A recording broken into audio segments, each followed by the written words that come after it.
Budget सत्र का आज 5वां दिन है और 5वें दिन भी भारतीय जनता पार्टी के विधायक जो है वो सदन के बाहर जेएसएससी जेईई पेपर लीक मामले को लेकर के प्रदर्शन करते हुए नजर आ रहे हैं और अपनी बातों को यहाँ पर रखते हुए नजर आ रहे हैं और लगातार इनकी ओर से बातें जो है वो पेपर लीक मामले को लेकर निकलता हुआ आ रहा है।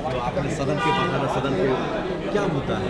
देखिए, सबसे पहले मुद्दा तो हम लोग जो है युवाओं के हित की बात करने के लिए हम लोग लगे हुए हैं और आपने देखा कि हालिया दिनों में जिस प्रकार से बजट आया और बजट में कुछ नया यहाँ की जनता को नहीं मिला और अबुआ आवास की घोषणा करके सरकार जो है हर जगह पैसे की उगाही कर रही है, तो ये दो अहम मुद्दा है जो कि यहाँ की जनता को और यहाँ के लोगों को टच कर रहा है, जिसको लेकर हम लोगों ने सदन में भी अपनी बात रखी, सड़क में भी अपनी बात रखी और हम लोगों ने मांगा है कि ये सीबीआई की जांच जेएसएससी के सारे परीक्षाओं की हो, युवाओं को नौकरी मिले और जो कल्प्रिट है वो जेल के अंदर जाए, जेल के सलाखों में जाए। यही हम लोगों का मांग है। अब सरकार माने या ना माने, मुझे लगता है कि हम लोगों का काम है कि सरकार को समझाना। अब सरकार नहीं समझेगी तो फिर बाद में बोलेगी कि सीबीआई ईडी भाजपा वालों ने कर दी, लेकिन गलती आप करेंगे और भुगतेगी यहाँ के युवा, ये ठीक नहीं है। देखिए, लगातार इन सारे मुद्दों को लेकर के हम बातचीत कर रहे हैं।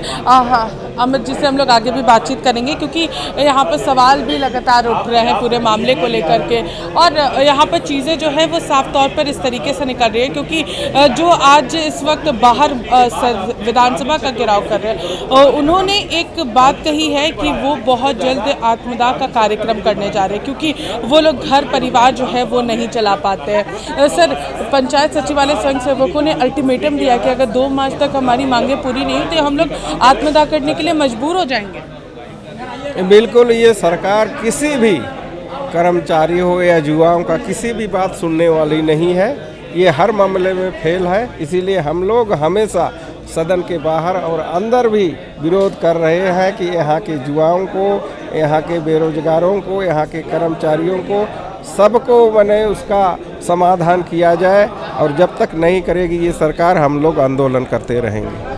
देखिए, तो जहां एक तरफ ये सारी चीज़ें नज़र आ रही हैं, हम लोग आगे भी बातचीत करने की कोशिश करेंगे। अमित जी, एक सवाल है, जहां एक तरफ विधानसभा के बाहर पंचायत सचिवालय स्वयंसेवक प्रदर्शन कर रहे हैं, उन्होंने अल्टीमेटम दिया है कि 2 मार्च तक अगर उनकी मांगें पूरी नहीं होती तो वो आत्मदाह करने के लिए मजबूर हो जाएंगे। देखिए, पंचायत सचिवालय के अभ्यर्थियों के पास मैं गया था, उनकी मांग को सरकार के समक्ष रखा था। ये तो सरकार ने खुद अपना एजेंडा बनाया था कि हम सभी अनुबंध कर्मी को स्थायी कर देंगे, सबके मानदेय को बढ़ा देंगे। आज सरकार वो नहीं कर पा रही है और सरकार उल्टा देखिए कि अनुबंध कर्मी में पोषण सखी को हटाने का काम कर रही है। तो कहीं ना कहीं पंचायत सचिवालय के अभ्यर्थियों को भी ऐसा लगता है कि उनका भविष्य इस सरकार में सुरक्षित नहीं है और जिसको लेकर अंततः गत्वा क्या कर सकता है, कोई भी व्यक्ति आत्मदाह ही कर सकता है। लेकिन मैं युवाओं से ये आग्रह करूंगा कि अपनी मांग को रखें, सरकार को झुकाने का प्रयास कर रहे हैं। हम लोग आपके लिए लड़ रहे हैं, खड़े हैं और आपकी बातों को सड़क से सदन तक पहुंचाने का काम करें। पिछले 245 दिन हो चुके हैं, वो अपनी मांग रख करके थक चुके हैं, उनका ये कहना है। मैं जानता हूँ सिर्फ वही नहीं थके हैं, यहाँ के युवा थक चुके हैं, यहाँ की पोषण सखी थक चुकी है, यहाँ के सेविका सहायिका आंगनबाड़ी की कर्मियाँ थक चुके हैं, सारी जनता थक चुकी है अपनी मांगों को रख के और इस सरकार में जस्टिस नहीं मिलने वाला है। लेकिन फिर भी लोकतांत्रिक प्रक्रिया है तो इसमें हम लोगों को दबाव सरकार में बना के रखना चाहिए। यदि सरकार बात को नहीं मांगती तो इस सरकार को उखाड़ के फेंकने का भी काम करेंगे। तो अगर बात नहीं मानी जाएगी, यहाँ पर देखिए आपको हम एक बार तस्वीर दिखाएंगे, यहाँ पर हमारे साथ इरफान अंसारी भी मौजूद है। विभाग की लैप्सेस के कारण हम तो ये कहेंगे कि बहुत बड़ी घटना होती तो बच गई। 2 लोगों की जान गई है और कुछ लोग घायल हैं। तो जो जानकारी आ रही है, विभाग रेलवे द्वारा काम कराया जा रहा था और वहाँ पे जो बोल्डर है, पत्थर, वो रख दिया था ट्रैक पर। ट्रेन गई तो आग उत्पन्न हो गई, आग लगी तो लोग दहशत में आ गए कि ट्रेन में कहीं आग तो नहीं लग गई और इसी दौरान लोग कूदक गए और ट्रेन आ रही थी, इसी के दौरान मृत्यु हो गई। लेकिन तो मैं मांग निशिकांत दुबे जी की क्या बात बोल रहे हैं, मैं जो कर रहा हूँ सुनिए, मैं कह रहा हूँ कि मैं भारत सरकार से मांग करूँगा, जो पीड़ित परिवार मारे गए हैं 50-50 लाख रुपया और एक सरकारी नौकरी दें। रेलवे विभाग भारत सरकार के अधीन आता है तो भारत सरकार को बड़ा दिल दिखाना चाहिए।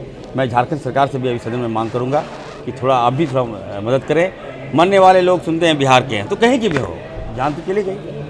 इरफान जी, निशिकांत दुबे ने कहा है कि घायल को चिन्हित किया जा रहा है। निशिकांत दुबे ने कहा है कि भारत सरकार और रेलवे को बदनाम करने की कोशिश की जा रही है। ऐसी कोई बात नहीं थी, वो वहाँ पर पैदल जा रहे थे जो लोगों की मौत हुई है।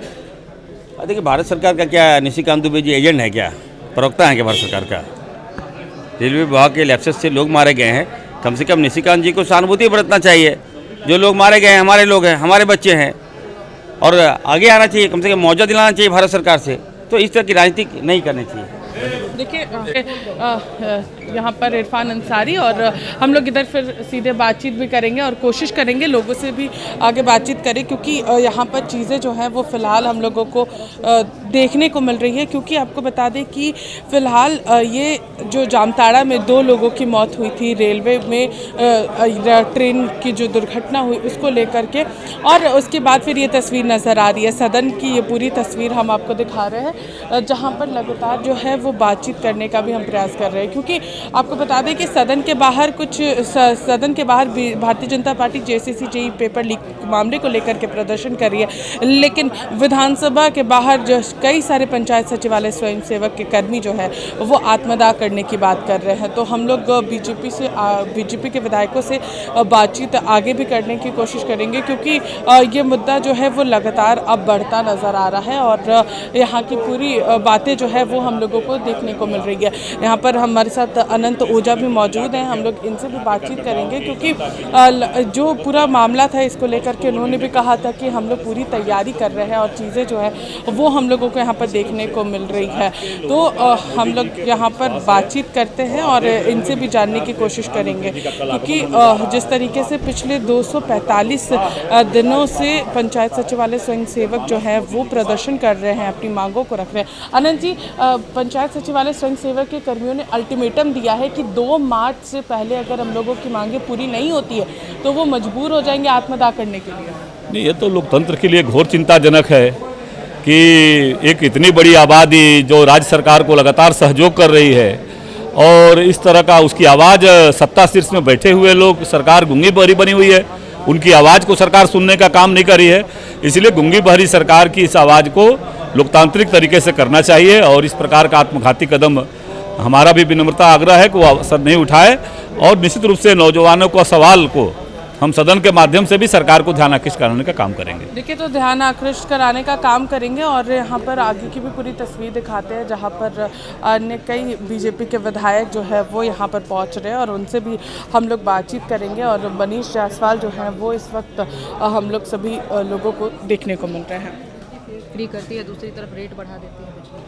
देखिए, ये जो बिजली फ्री है ना, सबसे पहले आपको क्लैरिफाई करें कि इनका मीटर जांच कराने बोलिए। हम लोगों ने हज़ारों उपभोक्ताओं से बात किया कि बिजली फ्री के पहले उनका बिल 100 रुपये अगर आता था तो फ्री होने के बाद उनका बिल 150 आ रहा है। तो ये जो है कहीं ना कहीं मीटर में घपलेबाजी है। दूसरा चीज़ है कि सरकार को इन सब चीज़ों से कोई मतलब है नहीं, तो ये मिक्स एंड मैच करके जो है चलना चाहती है। एक तरफ लूट का आलम है, आप ब्लॉक के लेवल पर देख लीजिए, थाना के लेवल पर देख लीजिए, पदाधिकारियों के लेवल पर देख लीजिए, लूट ही लूट मचा हुआ है। और ये सरकार बोलती है कि हम जल कल्याणकारी सरकार है, तो इनके कहने और करने में बड़ा अंतर है, ये आपको यहाँ भी दिखेगा। यहाँ पर सत्ता पक्ष के विधायकों का कहना है कि बीजेपी के पास कोई मुद्दे है ही नहीं, 5 दिनों से एक ही मुद्दे लेकर बैठे हैं। कि ये हमने आपको पहले भी कहा कि ये इस राज्य का सबसे बड़ा मुद्दा है। आज के दिन में हमारे युवा जो है पढ़ लिख करके बेरोजगार बैठे हुए हैं, और ये भारतीय जनता पार्टी के लिए सबसे बड़ा मुद्दा है। हम लोग ऐसा नहीं कि सदन में दूसरे मुद्दे नहीं लेकर के आते, रोज क्वेश्चन के माध्यम से, ध्यानाकर्षण के माध्यम से, कार्य स्थगन के माध्यम से, 0 आवर के माध्यम से हम लोग अलग अलग चीज़ों को भी लेकर के रखते रहे हैं। लेकिन हमारा प्रमुख मांग है कि भाई आप युवाओं को नौकरी दीजिए, एग्ज़ाम को ठीक से कंडक्ट कराइए। कल जूनियर इंजीनियर का रिजल्ट जारी किया, लगता है कि पैचअप करने की कोशिश है। देखिए, अभी कितने महीनों के बाद ये आया है, अभी और भी बहुत सारी चीज़ें बची हुई, नगर पालिका के एग्जीक्यूटिव ऑफिसर्स का बचा हुआ है और बहुत सारे लोगों का बचा हुआ है। तो ये सरकार तो किसी, अभी हो सकता है कि आपको सुनने में मिले कि इसमें भी कोई घपला घोटाला हुआ हो, क्योंकि ये सरकार तो हर लेवल पे पैसा कमाने की का प्रयास कर रही है। जामताड़ा में जो रेल हादसा हुआ उसमें केंद्र सरकार से सहायता की मांग कर रहे हैं। देखिए, ये नहीं, अगर रेल हत्या में मौत हुआ है तो मुआवजा का मांग करना चाहिए। सब लोग गरीब लोग उसमें डेथ हुई है। अब स्वास्थ्य मंत्री बन्ना गुप्ता भी जो है वो यहाँ पर पहुँच चुके हैं, और यहाँ पर हम लोग उनसे भी बातचीत करेंगे और इनसे भी जानते हैं पूरी चीज़ों को लेकर के क्या कुछ इनका कहना है। और बातचीत करते हैं। पन्ना जी, एक सवाल है, आप युवाओं की सरकार आप खुद को कहते हैं, लेकिन कुछ ऐसे युवा हैं जो अब अपने आत्मदाह के लिए मजबूर हो चुके हैं, जो कि बाहर विधानसभा का घेराव कर रहे हैं, पंचायत सचिवालय स्वयंसेवक, उनको लेकर क्या कहिएगा? देखिए, ये सरकार निश्चित तौर पर युवाओं की सरकार है और युवाओं के प्रति बहुत संवेदनशील है। और मुझे तो नहीं मालूम है कि आत्मदाह वगैरह की, लेकिन मैं तो आपसे भी निवेदन करूंगा कि इन शब्दों का भी इस्तेमाल आप लोग नहीं करिए, क्योंकि ये शब्द ही महापाप हैं कि कोई अपने जीवन लीला को समाप्त करे, इससे बड़ा पाप नहीं हो सकता है। और पूरी तरीके से सरकार गंभीर है और युवाओं के साथ कहीं भी सौतेला व्यवहार नहीं होगा। युवाओं के जो उनकी आशा विश्वास है, उस आशा विश्वास पर सरकार पूरी तरीके से वचनबद्ध है। लेकिन उनका कहना है कि पिछले 245 दिनों से वो लोग प्रदर्शन कर रहे हैं, लेकिन सरकार कर रहे हैं। देखिए, मैं भी युवा हूँ, मैं भी लड़के यहाँ तक आया हूँ। बहुत बार मैं जेल गया, मार खाया, पुलिस ने यातना दी, तब मैं लड़ भिड़ कर आया। तो ऐसा नहीं है, हताश निराश होने की ज़रूरत नहीं है। आशा निराशा में भी आशा और आशा में भी निराशा होती है, तो इसलिए जीवन संघर्ष है, संघर्ष के साथ ही युवा आगे बढ़ता है। पेपर लीक मामले में नहीं, कल मैंने उपायुक्त जामताड़ा से भी बातचीत किया है, उनको आवश्यक दिशा निर्देश भी रात को ही दिए थे और उनसे बातचीत भी हुआ। उन्होंने बताया कि अभी 2 कैजुअल्टी की जो है पुष्टि हुई है, लेकिन जो 12 लोगों के दुर्घटना की बात आ रही थी, उन्होंने उसको स्पष्ट नहीं किया। उन्होंने कहा कि अभी तक ऐसी कोई जानकारी, पुष्ट जानकारी प्राप्त नहीं हुई है। फिर भी हमने उनको निर्देशित किया है कि जो भी लोग काल के गाल में समाये हैं, उनके परिजनों को तुरंत इसकी जानकारी दी जाए और उनके साथ जो भी उनको हम आवश्यक मानवीय सुविधा दे सकते हैं, उस सुविधा दिया जाए। अच्छा, जमशेदपुर में राज्यपाल गए थे, बोल रहे थे कि जो आरक्षण है 77% का, वो गैर संवैधानिक है। तो इस वक्त हमारे साथ यहाँ पर स्वास्थ्य मंत्री बन्ना गुप्ता मौजूद थे और उनसे हम लोगों ने बातचीत करने की कोशिश की थी और तमाम चीज़ों पर चर्चा की, जो कि अभी पंचायत सचिवालय स्वयंसेवक आत्मदाह करने की बात कर रहे थे। सत्ता पक्ष के विधायक मंत्री ने कहा है कि तमाम चीज़ों पर हम लोग तैयारी कर रहे हैं और उनकी बातों को ज़रूर हम लोग सुनेंगे। फिलहाल इस खबर में हमारे साथ इतना ही। सहयोगी अमन के साथ मैं पूजा दुबे, लाइव इंडिया।